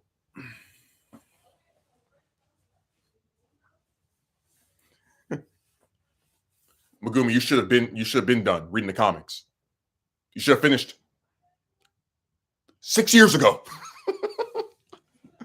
You should have been finished. God, they just make you can't get into anything when you like. So imagine what I would look like if I was like, oh, uh, you want to read the Fantastic Four comics from the '60s by Stan Lee and Jack Kirby? You should have read them 50 years ago. Like, damn, man, just that saying is gonna be one of my new favorite ones, to just morph and modify, because it's all based on this idea that there's like a certain time to do something, even if there really isn't. But whatever.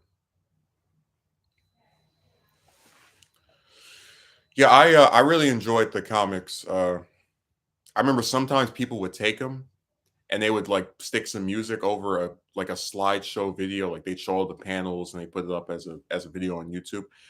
And back then I wasn't familiar with all the different comic hosting websites. So that was really helpful to me when I wanted to read them and I couldn't afford to just backtrack on issues and do a lot of the stuff I could do now. It was just an enjoyable what's a good way of putting it? It was a nice side piece to the games because of how stable it was. Like every year you get maybe one game, and then maybe you get a new game another 2 years, the year after that. But every month you're getting Archie stuff. So I was very I wish that didn't end. That was really sad. Um a lot of stuff is mentioned or introduced in the comics compared to the games as well. Truly fascinating. Yeah, like for example, the Archie comics are supposed to they're supposed to be set in the same continuity, at least according to some people, as the old SatAM cartoon, which is why you have Sonic and the Freedom Fighters and Mobius and Dr. Robotnik. And it was really interesting that like that series started and continued from the classic beginnings of the franchise into the modern stuff where you had Amy and Metal Sonic and Shadow. And it was nice seeing these two separate eras like blend together so well. And on top of that, they had their own original material. They made an entire, basically, alternate universe where all the good guys were evil, all the bad guys were good. And that universe showed up one time. It was a fun little story. Then it showed up again, and then it got even crazier because then the evil Sonic merged with the Emeralds and became Scourge. And like that was unique. That wasn't something Sega told them to do. So it really was the breeding ground for a bunch of ideas that were distinct. And there was an actual like effort and love put into that comic that I really don't think the stuff that's come since has been able to recapture. There was a certain like excitement to it. I mean, it was a video game tie-in, but it wasn't limiting itself to the games. You saw characters in the comics that never even appeared in the games, which made it all the more the unique experience. So I certainly would recommend it. I'm not going to tell you every issue is this big masterpiece, but then again, every Sonic game isn't a masterpiece either. It was fun, and it's definitely something that the series is worse off for not having anymore because of how long it was there. So I truly do recommend it. I think it was a fun time.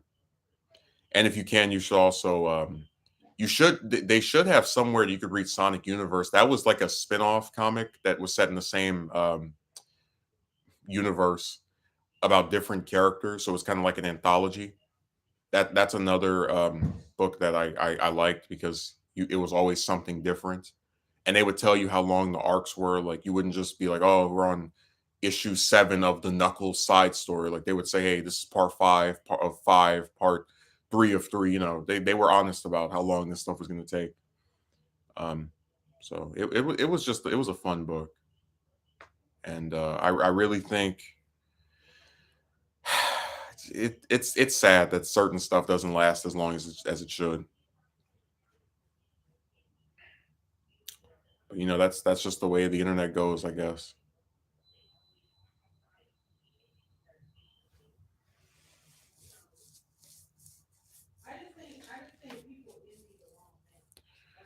But yeah, I guess if I could compare the Archie Sonic comics to anything else, they really remind me a lot of the Chris Claremont X-Men run, where you have this continuous story, and it kind of starts off a little bit episodic, right? Like maybe you'll have a two-part issue, but for the most part, you can just pick up any issue and get into it. And then as it goes on, you start seeing like more and more threads connecting. So it was a really fun book. Did some interesting, unique things, um, and it took some twists and turns I didn't quite expect. But yeah, it's just sad that that ended. Like of all the Sonic stuff that I wish was still here, like I can be fine with Sonic X being over. I can be fine with Sat AM never getting another season. But I really do think that comic should have at least been kept around. Like if they had to renumber it, they could have. But there should have been some kind of way of keeping that same numbering going or that same story going in that medium or in some other medium. So that was a really dumb thing that happened. But it is what it is. Oh man, entertainment. It's not. It really is true. Nothing lasts forever. If you're not Marvel or DC, you can expect your book to eventually get wrapped up abruptly with some half induced conclusion that barely even scratches the surface. It's really sad, but I'm not surprised that these places just think logically about what should be continued and what shouldn't. Also, if you can hear that, I apologize, but that's one of the great virtues of not living alone. You have to hear all this loud, ridiculous garbage. Terrific. Um, Let me see what else is here. I think that's pretty much it. Yeah.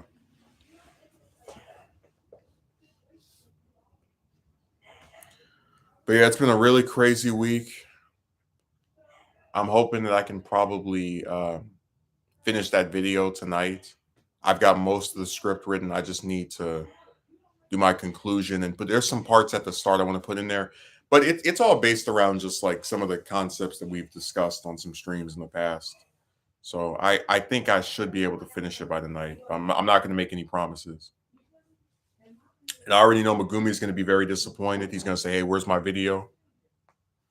You got me all excited for nothing. You've been false advertising its release date." Dude, that reminds me of how with the Flash, they said it was going to come out in 2018, and then it kept getting delayed over and over to where now it's not coming out until next year after it was supposed to come out this year. Like that, I've never seen a movie that's been delayed by 4 or 5 years. Like that had a publicly announced release date and it just kept pushing it back, pushing it back, pushing it back. I don't know what the deal with that film is. All I said was they're lucky I love Michael Shannon's General Zod as much as I do. Otherwise, I probably wouldn't even go see that. Him and Michael Keaton are the only reason I want to go check that out. They brought back one of my favorite comic book movie villains ever, and I don't. Every time I'm like, oh man, just a few more months until we get to see him again.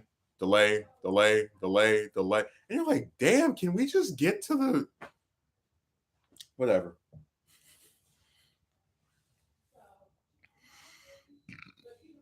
So many delays every single other month. It's getting pushed back.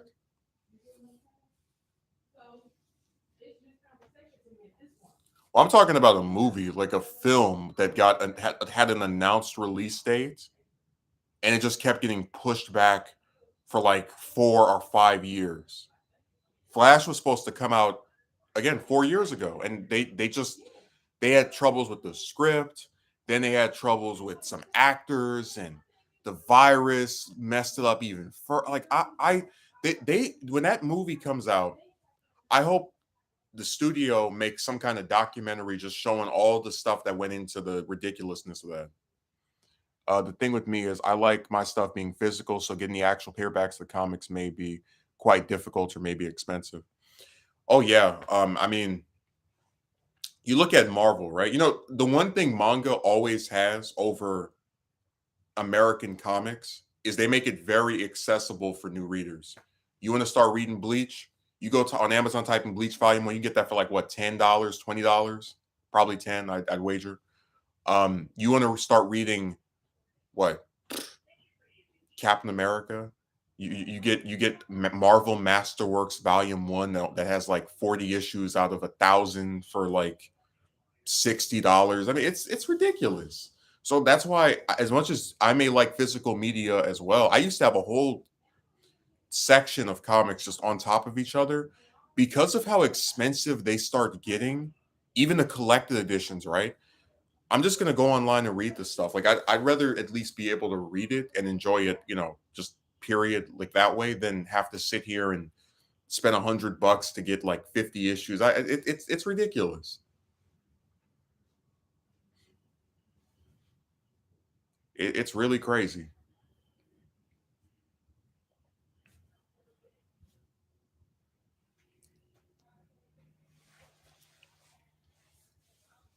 So I completely understand where you're coming from. I'm as big a lover of physical media as you are, if not, a little bit less.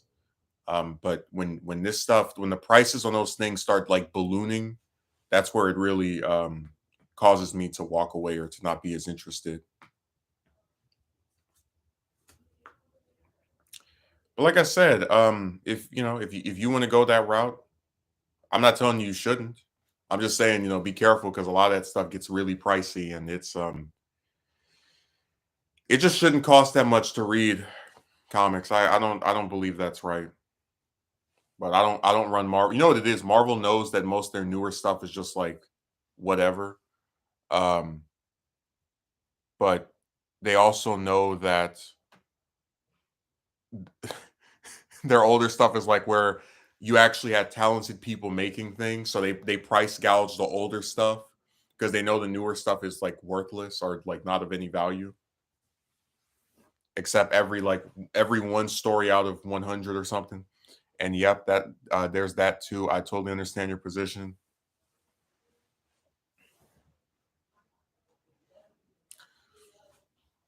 I mean, I wouldn't say I walked away from them. I'm just not even bothered. Like if one of them wants to speak to me, I'm cordial. I'll say hello back. But as far as like making some grand plan of I'm gonna ask out this woman and wear this and do this, to hell with that. It's just not worth it.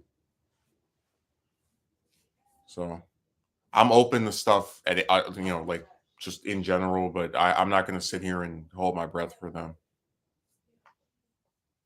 And especially not gonna do all the crazy stuff people online tell you to do. I think I still have Marvel Masterwork. Let me go look.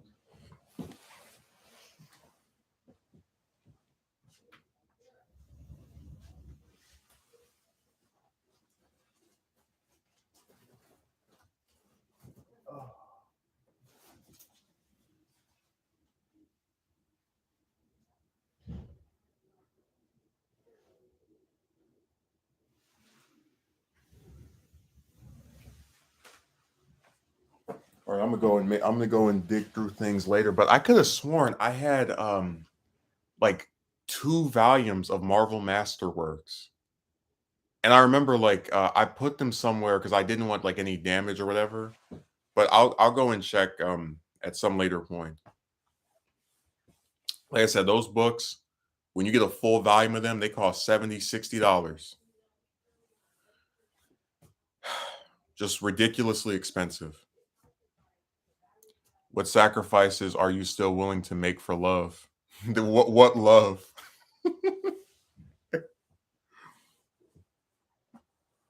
You really think I believe I'm going to get love from a woman that I have to ask out to even get her to notice that I exist? I have to speak to for weeks or months on end to even get her to be remotely interested in supposedly going on a date, and even that still is dubious. There is no love.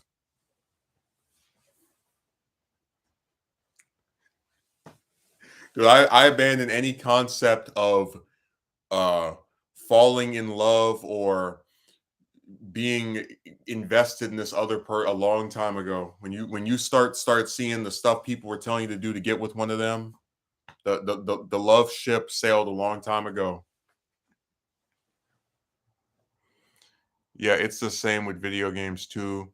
Such inflated prices over ever since the stupid pandemic. Oh yeah, because I remember Raging Blast 2, which I don't know what I did with my copy. I think I might have it. I have to go look. But I know that game is like going for 60 or 70 or $80 online now. That's crazy as hell. Just a copy of this game from 12 years ago.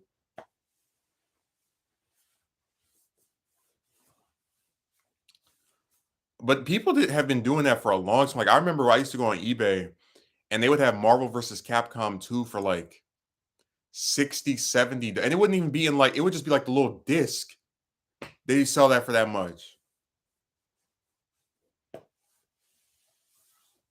No, physical media is cool and it's nice to have some of that stuff, but the prices on it just they don't justify it sometimes.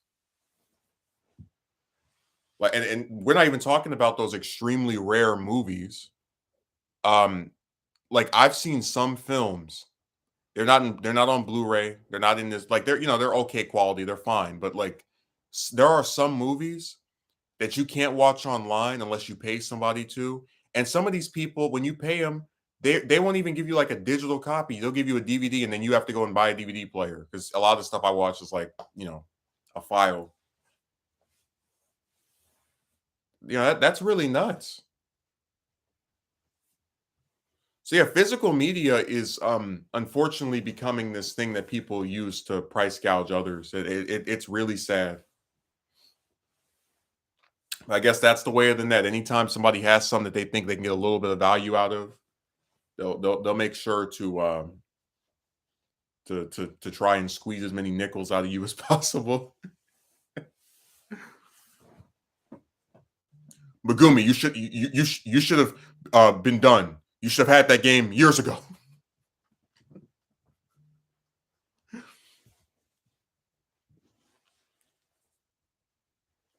I thought you said you were in a 2 hour meeting. You you told me to call you at 1 o'clock, and it's not even 12, and you're calling me. What kind of sense does that make? No, it's not. It's 11:57. So now I know your clock is behind too. We gotta get you a new watch for Christmas. So I'm doing my stream. Can I call you back? Bye. That's ridiculous. They tell you to call them at 1 in the afternoon. And I said, okay, I've got a good solid 2 hours to do a stream. And then right as I'm doing my stream and I'm getting close to like my own conclusion, they call me saying they got off early. And then it's like I didn't even get to call them. They tell me to do something. I didn't even get to do it. That's ridiculous. So I say you live in the twilight zone. People don't honor their commitments. When they tell you to do something, they mess you up. They flip the script. They change the subject. They switch from one side to the other. It's really crazy. $70 for a little disc. Your wisdom has brought me closer to a light. I've graduated from your discipline with the integrity to move forward on my own. I won't be hurt anymore. Well, I wouldn't say I have wisdom, but I appreciate the kind words. Like I said, you do what you want. We're not sitting here telling you you're wrong if you think women are attractive or you should feel bad if you want to still date one of them. But if you feel like it's a waste of time, then you can proceed whichever way you'd like.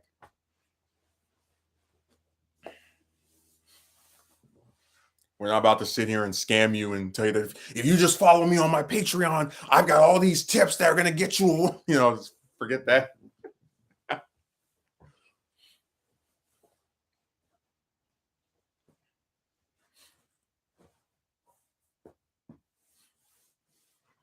My problem is that people will speak with so much authority as if they are the arbiters of truth. Dude, they have this one lady, and it's like I'm not even like saying this to be mean, but every time I see her face, I like my eyes roll up into the back of my head. She appears on these ads. I've been seeing her for years, but they I guess she got even more famous. She's like, "Do you want to know what you can do to get a woman to find you attractive? Well, you just click my link, and I'll show you the things that make a woman instantly think you're irresistible." And I'm just sitting there like, lady, you're not a guy. How do you know what what what we're supposed to do? But then, like on top of that, you want me to believe I click this link and donate to some stupid website? Yes, used car salesman.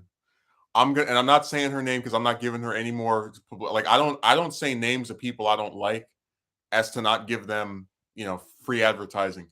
But like you want me to believe I click this link and I read whatever or watch whatever trash is on there, I'm gonna like hear something I've never heard or seen before, and I'm gonna be like, "Oh my god, this now works!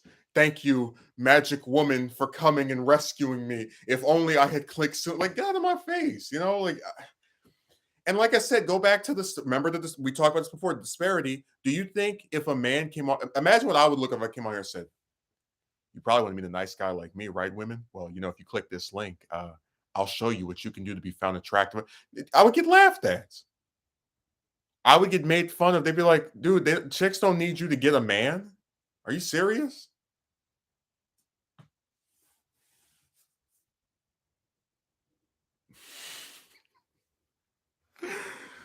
Yes, used car salesman. That's exactly what that is.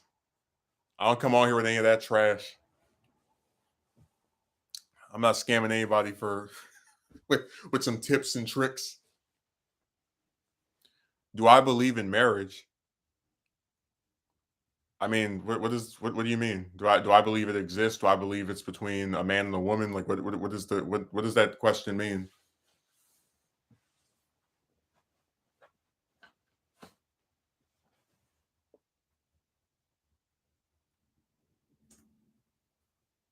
Like I really am confused here. What is do I believe in marriage mean?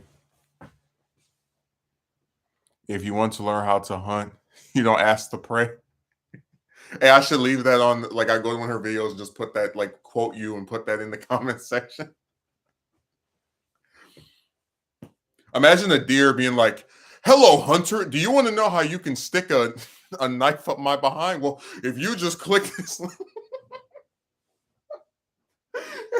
Just imagining the deer just sitting there with its antlers. It's like, if you want to know how you can take me down, you click this link.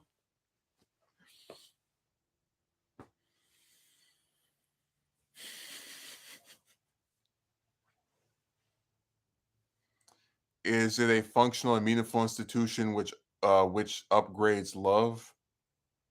Well, I think two people should love or at least heavily care about each other before they do it. I mean, marriage is really just an extension of something that's supposed to already exist. If you're already with some cheating, lying, gold digging, you know what, then the marriage is just going to reveal that she's that and give her more opportunities to screw you over. But if you're with someone that actually cares about you and wants to spend the rest of their life with you and wants to work with you as partners, then it can be fulfilling. Like I said, my grandparents were married for over 45 years. So there's plenty of people who actually made it work. And unfortunately, we live in an era where a lot of women are not trustworthy or reliable in the slightest sense, which makes it all the more makes me reluctant to even bother with that type of stuff, knowing that they are the way that they are. Unfortunately,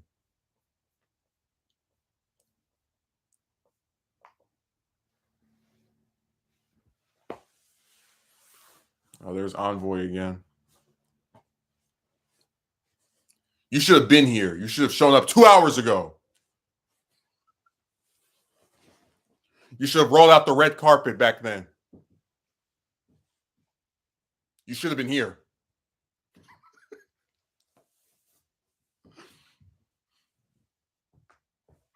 It should have taken you 30 minutes to show up. Halfway through the first hour, you should have rode in on your magic wings. I'm never gonna forget that stupid thing that Rod said. That's gonna be one of my new favorite sayings to go back to. My ex-wife was nagging me on the phone. Yeah. Well, hang up. My favorite thing ever was that one lady from last month that said that she was being bullied by her sibling, and then she has a car, so and remember this is over the phone, so she can hang up on him if she doesn't want to see him physically. Like he comes over there, she can get in her car and drive away. And it's like that's the type of stuff that makes me not feel sympathetic toward people because they have 900 different ways to avoid being around someone that they hate. And they'll really just sit there arguing and spending time with that person that they dislike for whatever reason. That's really crazy.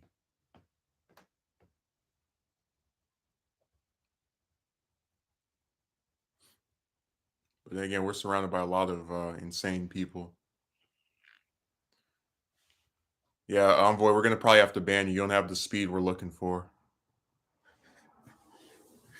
You should have been here.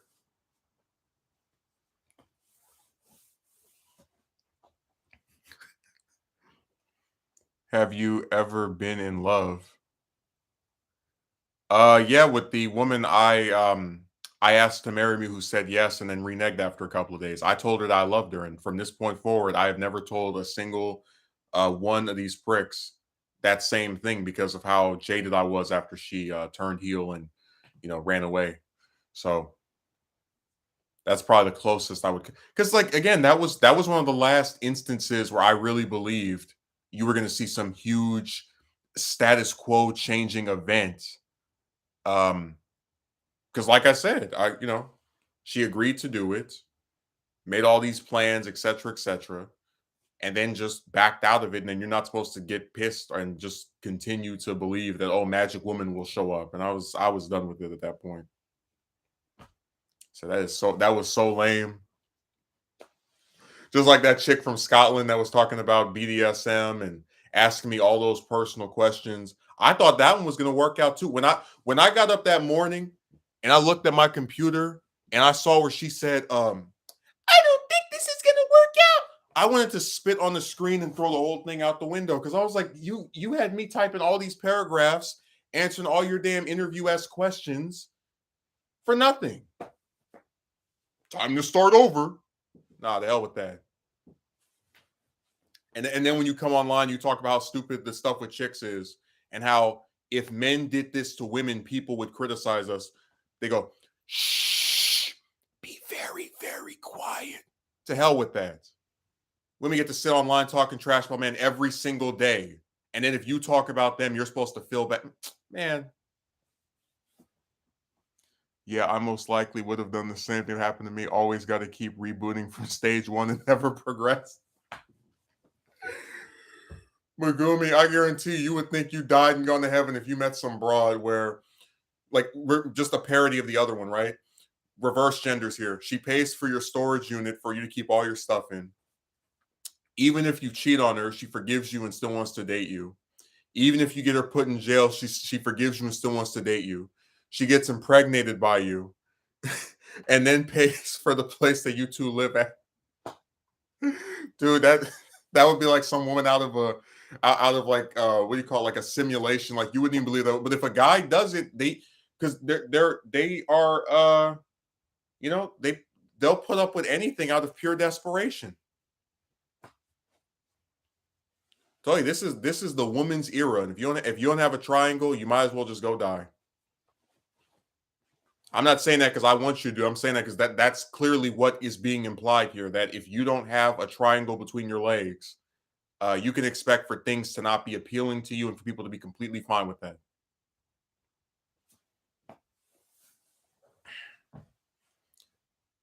No, never progress. Same thing every year. Over and over and over and over and over and over again. And then people wonder why you don't want to talk to women anymore. But anyways, I've been going for 2 hours now. So I'm gonna get off of here and I'll probably I want to stream again, but I don't want to do it tomorrow because I'll be like I want to have at least one day off where I don't like do any type of work or have to like sit somewhere and be uncomfortable. Um I really don't want streams to be just a 1 week thing, but I again the problem is in the morning I'm tired and I'm like trying to not tire myself before I go to work, and then in the night I'm tired because I've been there for 8 hours. So I really don't know. We'll just have to see.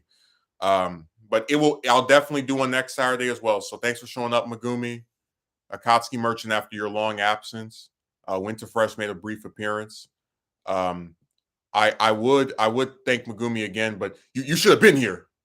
You should have been done. You should have written your last comment already. So have a good rest of your weekend.